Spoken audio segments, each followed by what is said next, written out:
Sudan is currently embroiled in a major infighting that is happening between the Sudanese army and a paramilitary group. The fighting has now entered its 5th day and over 270 people have died so far.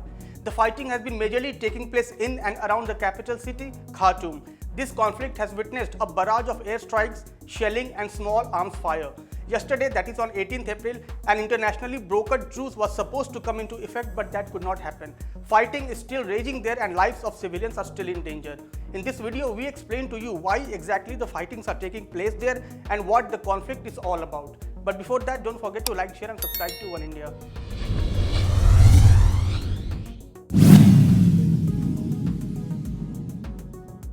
The present crisis revolves around fighting between two rival groups, the Sudanese army and a paramilitary group known as the RSSF or the Rapid Support Forces. The roots of the ongoing conflict go back to April 2019 when Sudan's long-serving authoritarian president Omar al-Bashir was overthrown by military generals following a countrywide uprising against him.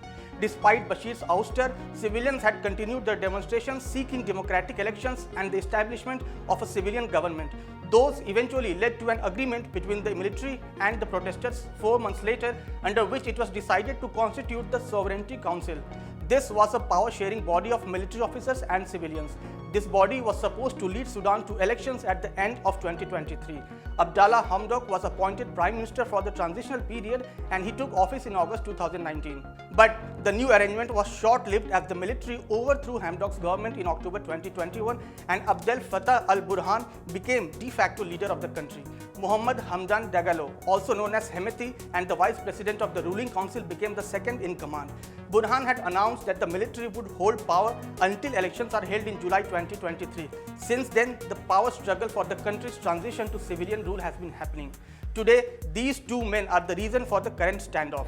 Disagreements between al-Burhan and Hemeti had intensified over the integration of the powerful 100,000-strong RSF, which operates under a special law and has its own chain of command, into the regular army and the civilian demand for oversight of the military. The RSF is a powerful former militia which was formed as a counter-insurgency force in 2013 during the conflict in the Darfur region. It is the successor of the Janjaweed militia and has been widely accused of numerous human rights abuses and crimes against humanity. Sudan's former long-time leader Omar al-Bashir had recognized the RSF led by Hemeti as a military force, and it has since amassed great power and influence in the entire country. Both men, that is al-Burhan and Hemeti, are at odds over how to integrate the RSF into the army and which authority should oversee that process. Also, Dagalo wanted to delay the integration for 10 years, but the army said that it would take place in the next 2 years. Over the past few weeks, the RSF was redeployed all around the country.